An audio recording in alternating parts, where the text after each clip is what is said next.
Hello and welcome to the Spartan Newsroom. I'm Reagan Holgate. And I'm Brianna Idzior. Today we are bringing you your February 6th news update. President Trump spoke at the White House during the National Prayer Breakfast on Thursday following his impeachment acquittal. Trump praised those who supported him and was very vocal about those who didn't. He said it was hard to like those who voted to impeach him for nothing. Utah Republican Mitt Romney said his personal faith is what made him the only Republican to vote against his party. House Speaker Nancy Pelosi was outraged at Trump's comments. Mischaracterizing other people's motivation. He's talking about things that he knows little about, faith and prayer. Speaker of the House Nancy Pelosi released a rebuttal on Thursday defending her decision to tear up a copy of President Trump's State of the Union speech on live television on Tuesday night. Pelosi said that she tore up a manifesto of mistruths and that her actions were necessary in order to get the attention of the American people. The House Speaker compared the event to a reality TV show due to Trump granting radio host Rush Limbaugh a Medal of Freedom during the address. A plane crash in Istanbul, Turkey took the lives of 3 people and injured 180. The 2 pilots are under investigation after their plane skidded off the runway and snapped into pieces. The governor of Istanbul says bad weather caused this accident, but this is the 3rd time in the last 2 years that a flight run by Turkey's Pegasus Airlines has skidded off the runway. The crash is currently being analyzed by the airline's CEO.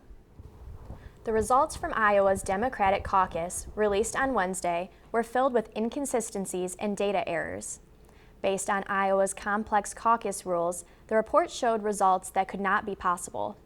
In some cases, the tallies didn't add up or data was missing completely.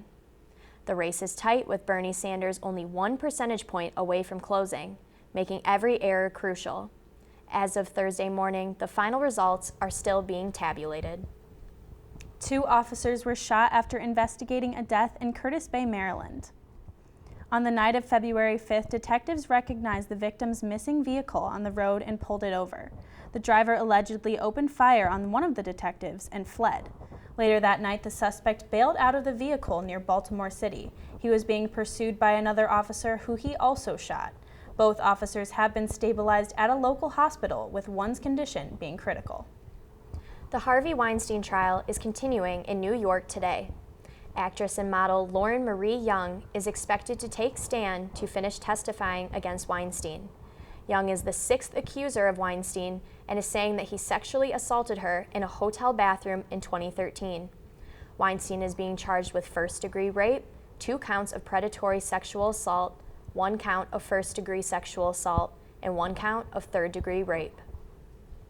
State Budget Director Chris Kolb outlined Governor Whitmer's budget recommendation for 2021 in a meeting with the House and Senate Appropriations Committees. The budget totals $61.9 billion, which is up 3.9% from last year's budget, with the main focus on education and skills training, families and public health, and protecting Michigan's water.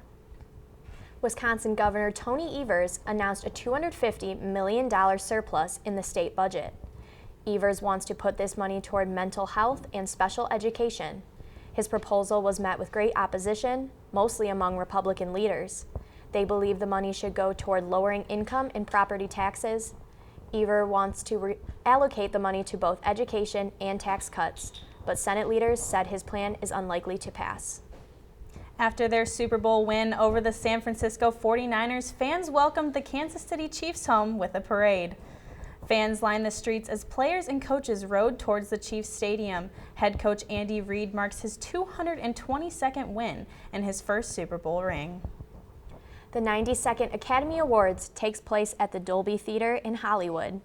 Hundreds of stars will walk the red carpet, and crews have been preparing for weeks for the big day. There has been some controversy surrounding the awards for the lack of women directors being nominated. The show will air on ABC and begin at 8 p.m. Eastern Time on February 9th. That's all we have left for today's news update. Thank you for tuning in to the Spartan Newsroom. Make sure to check out MSU TV, channel 18.1, or visit our website at spartannewsroom.com. Have a great day.